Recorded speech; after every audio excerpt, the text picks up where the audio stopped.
नमस्कार, मैं हूं आपके साथ मैत्री और आप देख रहे हैं हमारा खास शो राग बिहारी। बिहार की पॉलिटिक्स में इस समय कई बड़े संकेत दिखाई दे रहे हैं। एक तरफ सीतामढ़ी में पूर्व सांसद आनंद मोहन ने खुलकर जेडीयू लीडरशिप और नीतीश कुमार पर नाराजगी जताई है।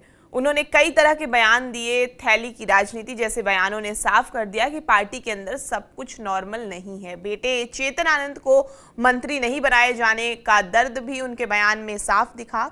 दूसरी तरफ एआईएमआईएम अब सिर्फ सीमांचल तक सीमित नहीं रखना चाहती है, बल्कि बिहार विधान परिषद में भी एंट्री चाहती है, जिसे आरजेडी और अपोजिशन पॉलिटिक्स के नए समीकरणों की चर्चा जो है वो तेज हो गई है। वहीं ललन सिंह एक बयान देते हैं सम्राट चौधरी को लेकर। नीतीश कुमार के वो सक्सेसर हैं, ऐसा ललन सिंह कहते हैं सम्राट चौधरी को। अब इस बयान ने बड़ा पॉलिटिकल डिबेट खड़ा कर दिया है। सवाल ये है कि क्या जेडीयू धीरे धीरे बीजेपी के साथ अपनी अलग पहचान खो रही है, या फिर बिहार में किसी नए पॉलिटिकल पावर शिफ्ट की शुरुआत हो चुकी है। इन सब मुद्दों पर बात करेंगे। हमारे साथ हैं राजनीतिक विश्लेषक रामबंधु भट्ट जी। सर, बहुत बहुत स्वागत है आपका। सर, सीतामढ़ी में जिस तरह से कार्यक्रम का आयोजन हुआ, पूर्व सांसद जो हैं वो आनंद मोहन वहाँ उन्होंने जेडीयू के लीडरशिप पर और नीतीश कुमार सरकार पर खुलकर जो है वो नाराज़गी जताई। उन्होंने थैली की राजनीति टाइप के बात कही। उसके बाद फिर नीतीश कुमार को जिंदा दफन वाला एक बयान दिया। उसके अलावा टाइगर अभी जिंदा है जैसे बयान देकर पार्टी के जो अंदरूनी पावर स्ट्रगल को सार्वजनिक कर दिया है। जिस तरह से बेटे चेतन आनंद को मंत्री नहीं बनाए जाने पर शिवहर छोड़कर जिस तरह से उन्होंने नवीनगर से चुनाव लड़ा था इस बार विधानसभा का, इन सब का दर्द जो है वो खुलकर सामने आया। आनंद मोहन ने आरोप लगाया कि संघर्षशील नेताओं को साइडलाइन किया जा रहा है। तो सवाल ये है कि क्या ये सिर्फ एक नाराज नेता का इमोशनल आउटबर्स्ट है, या फिर जेडीयू के भीतर किसी बड़े राजनीतिक बदलाव, या जिस तरह से लगातार हमने आज नहीं कई सालों से देखा है, उपेंद्र कुशवाहा की बात करें, आरसीपी सिंह के वक्त की बात करें, तो जिस तरह से रिबेलियस नेता रहे हैं वहाँ पे वो दिखा है टाइम टू टाइम, तो वैसे ही कुछ आनंद मोहन के साथ भी हो रहा है क्या? देखिए, आनंद मोहन का जो बयान है वो एक बागी नेता के बयान के समानांतर है। एक तो इतना तो तय है कि उनके बेटे को मंत्री नहीं बनाया गया, इसका उबाल उनके शब्दों में आ गया है। और वो जो जदयू के अंदर जो गुटबाजी चल रही है, उस गुटबाजी का भी उनका जो बयान है वो प्रतिनिधित्व करता है। तो कहीं ना कहीं नई जो राजनीतिक समीकरण बिहार में हुई है, सम्राट चौधरी के मुख्यमंत्री बनने के बाद की जो जदयू है, उसमें जो गुटबाजी है वो समझिए कि एक तरीके से सार्वजनिक तौर पे वो एक पहला उनका बयान आया है सार्वजनिक तौर पे, जिसमें उन्होंने जदयू के खिलाफ बोला है। नीतीश जी के व्यक्तिगत तौर पे तो नीतीश के खिलाफ वो नहीं बोले हैं, लेकिन वर्तमान में जो जदयू जिस तरीके से नेतृत्व कर रही है उसके खिलाफ उन्होंने बोला है। और उनका जो बयान है वो जदयू के जो वरिष्ठ 4-5 नेता हैं, इसमें ललन सिंह है, संजय झा आदि हैं, जिनके बारे में ऐसा माना जाता है या बार बार मीडिया में ऐसा ये बात आती है कि उनके कहने पे ही मंत्रिमंडल की डिजाइन तय हुई, उनके कहने पे ही टिकट का बंटवारा होता है। तो उन लोगों के खिलाफ ये था, क्योंकि ये जो दर्द है केवल मंत्रिमंडल में उनके बेटे को शामिल नहीं किया गया, यहीं तक तो सीमित रहा नहीं। उन्होंने कहा कि उनके बेटे को नवीनगर भेज दिया गया था, यानी जो सीट शिवहर में जो सीट पे वो उनके अनुसार आसानी से उनके बेटे की जीत हो सकती थी, वो सीट उनसे छीन लिया गया और फिर उनको नवीनगर औरंगाबाद के एक विधानसभा क्षेत्र में भेज दिया गया। तो ये भी उनके पास एक दर्द है जो अब तक छुपाए अपने हृदय में छुपाए घूम रहे थे, वो अब उनके जुबान पे आया है। तो ये जदयू का जो अंतः कलह है वो सार्वजनिक तौर पे आया है। जदयू के कई नेता इस वक्त नाराज हैं जदयू की कार्यशैली से, लेकिन सार्वजनिक तौर पे अभी तक कोई नहीं आए हैं। उसमें आनंद मोहन है। हालांकि आनंद मोहन की जो नाराजगी है वो राजनीतिक तौर पे कितनी जायज है, क्या वास्तव में जदयू के अंदर उनका वास्तव में उतना योगदान है कि वो अगर उनके बेटे को मंत्री नहीं बनाया जाता है तो सार्वजनिक तौर पे वो अपनी नाराजगी जाहिर करे।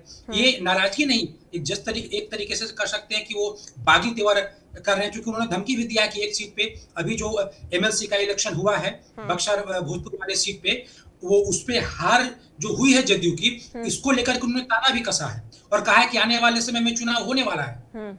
वहां भी पता चल जाएगा। और उन्होंने अपने आप को कहा कि सिंह इज किंग। इसका मतलब ये है कि जो राजपूत समाज का जो वोट बैंक है उसको वो जदयू की तरफ से जाने से रोकने का प्रयास भी करेंगे। तो उन्होंने जो धमकी भी दी है, तो एक तरीके से जो उनका बयान है वो बागी की शैली की है। तो क्या बागी बनने लायक वो वास्तव में चेतन आनंद को मंत्री बनाया जाना चाहिए था? यानी जदयू में उनका योगदान है। हालांकि जब महागठबंधन से एनडीए की तरफ नीतीश कुमार आए थे, तो उस समय चेतन आनंद आरजेडी के विधायक होने के बावजूद भी वहां से वो बागी हो गए थे। और आप कहिएगा कि जो खबरें आई थी उस वक्त की, आनंद मोहन के दबाव के कारण ही चेतन आनंद स्वयं तैयार नहीं थे एनडीए को वोट देने के लिए। वो तो आरजेडी के ही समर्थन में उनकी इच्छा थी, लेकिन अपने पिता के दबाव के कारण वो आरजेडी छोड़ करके और एनडीए के समर्थन में वोट दिए थे। तो वो एक योगदान उनका रहा। लेकिन ऐसी बात नहीं है कि जो जदयू के पास राजपूत समाज का वोट आ रहा है वो उसमें कोई बहुत बड़ी हिस्सेदारी केवल आनंद मोहन की है। अपनी जो जातिगत समीकरण होते हैं जदयू की अपनी है या एनडीए में शामिल होने के कारण, इसके लिए वोट बैंक उसका जो राजपूत समाज का वोट बैंक आता है, लेकिन उसमें बहुत बड़ी हिस्सेदारी आनंद मोहन का है। ऐसी बातें तो नहीं मानी जाती है, लेकिन फिर भी उन्होंने ऐसा कहा है। इसके जवाब में आज जदयू के प्रवक्ताओं ने एक प्रेस कॉन्फ्रेंस भी किया था और उस प्रेस कॉन्फ्रेंस में कहा गया है कि एक तो आनंद मोहन स्वयं जदयू की पार्टी में शामिल नहीं है। उनकी पत्नी सांसद हैं जदयू से, उनके बेटे विधायक हैं, लेकिन वे स्वयं नहीं शामिल हैं। और उनको उस प्रेस कॉन्फ्रेंस में जदयू के प्रवक्ताओं ने कहा कि अगर कोई बात कहनी है तो जैसे पार्टी के अंदर कही जाती है वैसे कही जाए। दूसरी बात यह है कि जदयू की ओर से भी ये कहा गया है कि जब वो जेल में थे तो नीतीश कुमार के कारण ही जेल से बाहर आए थे। ये बात भी बिल्कुल सत्य है। जब महागठबंधन की सरकार थी, नीतीश कुमार उस समय भी मुख्यमंत्री थे, तो कानून बदल के इनको जेल से बाहर लाया गया था। तो नीतीश कुमार के कारण ही इनकी राजनीति पुनर्जीवित हो पाई है। ये भी एक सत्य है, ये भी एक राजनीतिक सत्य है, वरना ये जेल में ही बंद थे। तो नीतीश कुमार के कारण इनकी राजनीति पुनर्जीवित हुई। और आज जब उनके बेटे को मंत्री नहीं बनाया गया तो एक तरीके से वो बागी तेवर अपना लिया है। हालांकि बेटे को मंत्री नहीं बनाया गया, इसके पीछे भी एक थ्योरी है कि मंत्रिमंडल विस्तार के पहले भी उन्होंने जदयू के शीर्ष नेतृत्व के बारे में कुछ कहा था। उन्होंने कहा था कि कार्यकारी अध्यक्ष का पद क्यों है, उसको भी खत्म कर दिया जाए। तो कहीं ना कहीं संजय झा और ललन सिंह को इन्होंने अपने बयानों से चुनौती दी थी। उन्होंने भी, और एक और हैं अरुण कुमार, उनके भी बेटे जिनको घोषित से चुनाव लड़ाया गया था, उनके भी बेटे इस बार नहीं मंत्री बन पाए। तो दोनों ने कहीं ना कहीं पार्टी के शीर्ष नेतृत्व के बारे में अब कुछ बयानों पे तंज कसा था। इसके कारण ही उनके बेटे को मंत्री नहीं बनाया गया, लेकिन अब वो लोग बागी तेवर अपना लिए हैं। तो अब देखने वाली बात है कि कहां तक रुकती है, क्योंकि बहुत लोग नाराज हैं, लेकिन वो नाराज जितने लोग हैं वो जातिगत समीकरण के लिहाज से अगर आप देखेंगे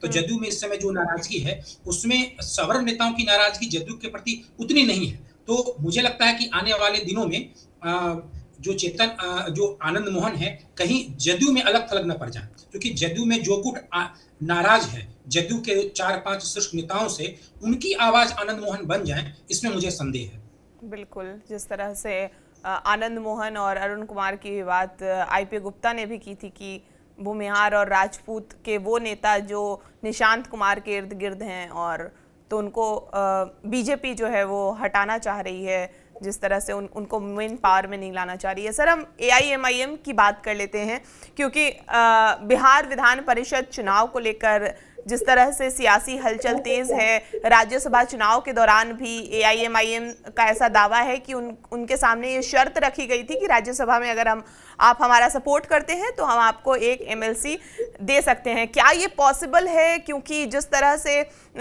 आरजेडी क्या अपना उम्मीदवार नहीं चाहेगी, कांग्रेस क्या अपना उम्मीदवार नहीं चाहेगी एमएलसी में भेजना, एआईएमआईएम ने साफ संकेत दिए हैं कि पार्टी अब सिर्फ सीमांचल तक सीमित नहीं रहना चाहती है, विधान परिषद में भी अपनी मौजूदगी दर्ज कराना चाहती है।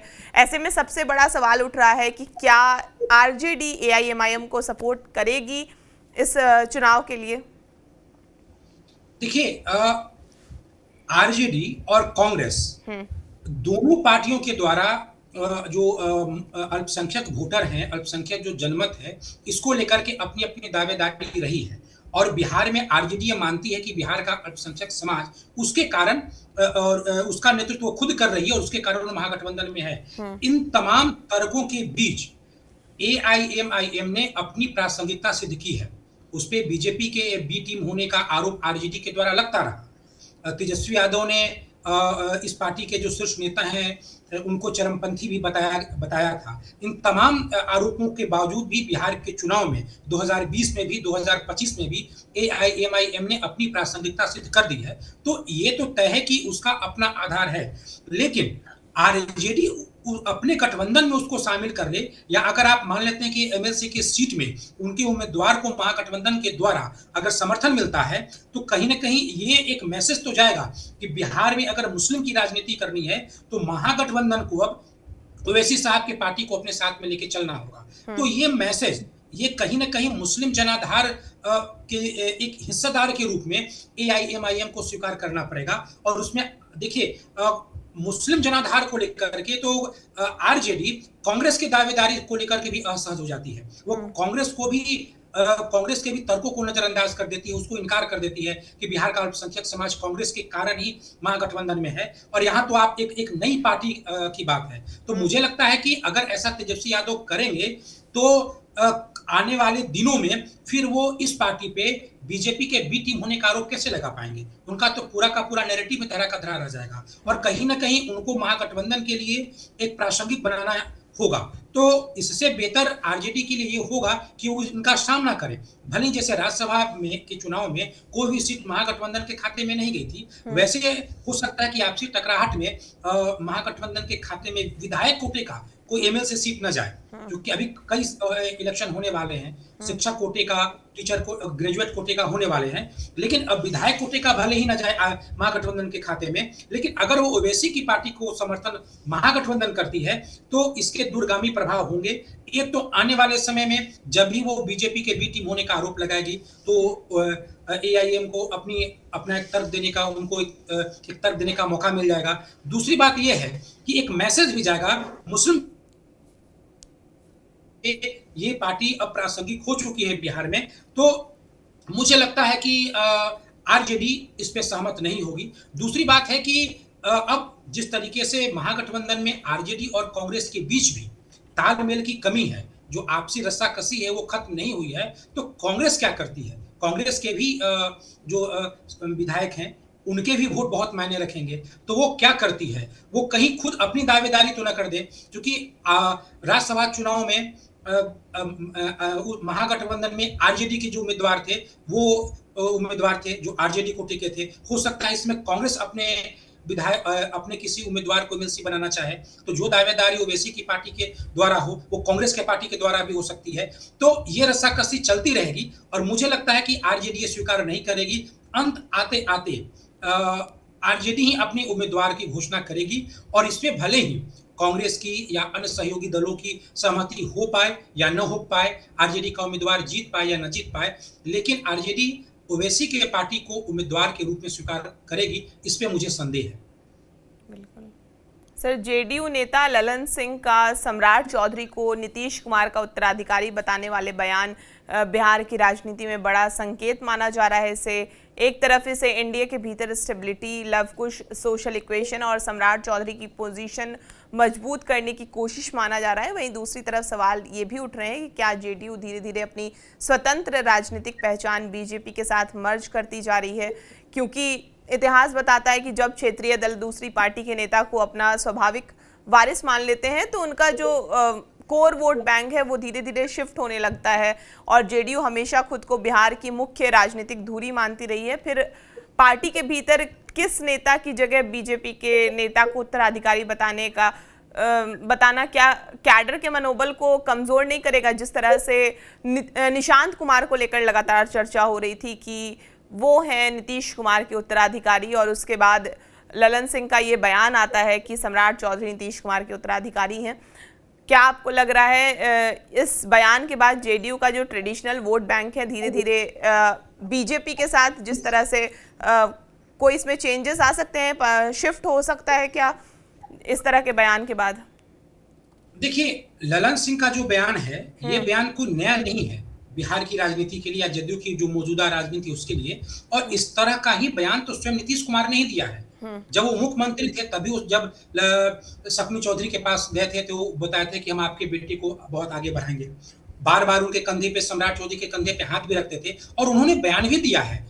और जदयू ने प्रेस कॉन्फ्रेंस करके बताया है कि बिहार के जो मुख्यमंत्री हैं, बीजेपी के जो मुख्यमंत्री होने वाले हैं, वो नीतीश कुमार की इच्छा से होंगे, नीतीश कुमार के पसंद से होंगे। जदयू के हर नेताओं ने कहा है, स्वयं नीतीश कुमार ने भी कई दफा कहा है और विधिवत आधिकारिक तौर पे जदयू के नेताओं के द्वारा कहा गया है कि नीतीश कुमार के मार्गदर्शन में काम होगा और मुख्यमंत्री कौन तय करेंगे ये भी नीतीश कुमार तय करेंगे। तो ललन सिंह ने कुछ नया कहा नहीं है कि, और देखिए ये जो एक रेखा, एक लक्ष्मण रेखा स्वयं नीतीश कुमार ने ही अपने चारों ओर खींच रखी है कि वंशवाद निशांत कुमार को राजनीति में लाएंगे, सीधे सीधे तौर पे लाएंगे, जिससे दूसरे बिहार के नेता अपने बेटे को लाते रहते हैं तो उन पे वंशवाद का आरोप लगेगा।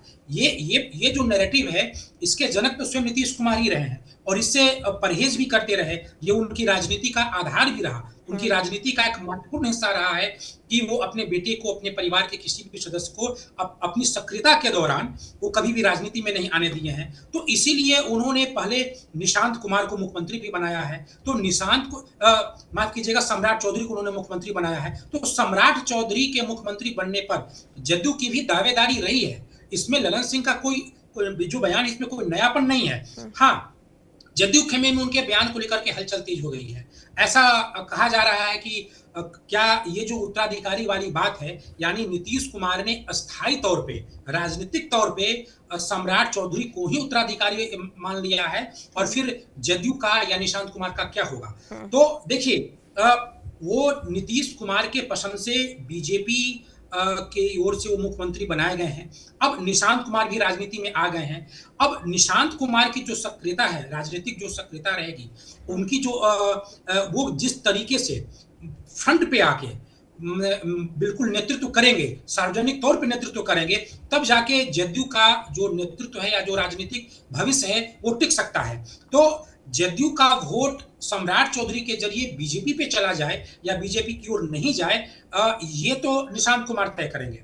और ये बिल्कुल व्यवहारिक राजनीति में अगर किसी भी पार्टी से अगर वो अपना सशक्त नेतृत्व उसके हाथ से फिसल जाता है तो उसका वोट बैंक कहीं ना कहीं शिफ्ट हो ही जाता है। लेकिन जो स्थिति बिहार में है, जैसे कि दूसरे राज्यों में अपने जो क्षेत्रीय घटक दल हैं उनके वोट को बीजेपी अपनी ओर ले ली, उतना आसान यहाँ पे नहीं है। क्योंकि यहाँ की जो राजनीतिक विचारधारा है, जो समाजवादी विचारधारा या जातिगत आधारित जो राजनीति है, उस पे वो लंबे समय से दोनों एक साथ हैं, लेकिन कभी भी वो जदयू का जो वोट बैंक है वो बीजेपी को नहीं जा पाया है। तो उसका कारण ये भी रहा कि जदयू के पास एक नीतीश कुमार जैसा सशक्त नेता रहा। निशांत कुमार क्या उस गैप को भर पाएंगे या नहीं? मतलब केवल ललन सिंह पे आरोप लगा देने से काम अब जदयू का नहीं चलने वाला है। जदयू को निशांत के रूप में एक सशक्त नेतृत्व खड़ा करना ही पड़ेगा और उसमें देरी हो रही है। जैसे इलेक्शन के पहले ही, चुनाव के पहले ही निशांत कुमार का राजनीति में आना चाहिए था। पहले आने की बात भी होती थी, निशांत कुमार आए नहीं। इलेक्शन के दौरान चुनाव प्रचार में कुछ सक्रियता नहीं रही। अब मंत्रिमंडल जो नई सरकार बनी उसमें वो कहीं नहीं रहे। जब नीतीश कुमार मुख्यमंत्री के पद से हट गए तब जाके वो राजनीति में आए हैं।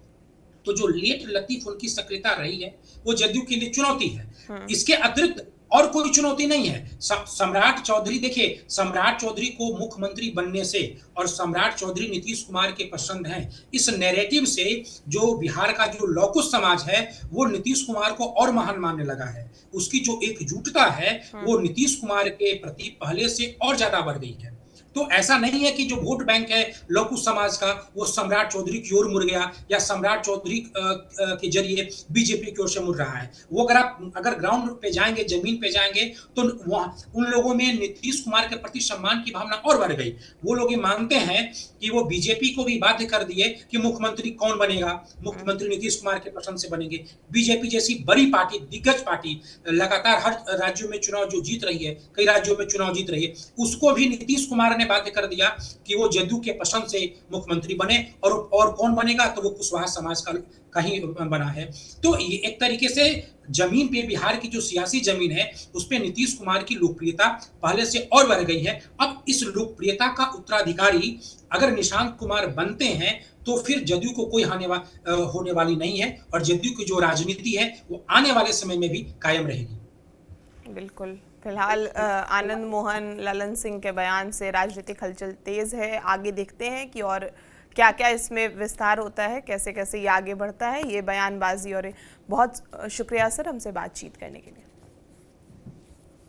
आपको ये पूरी बातचीत कैसी लगी, इस चर्चा पर आपकी क्या राय है, हमें कमेंट करके ज़रूर बताएं। और बिहार की तमाम खबरों के लिए आप हमारे साथ बने रहें और देखते रहें TV9 बिहार झारखंड।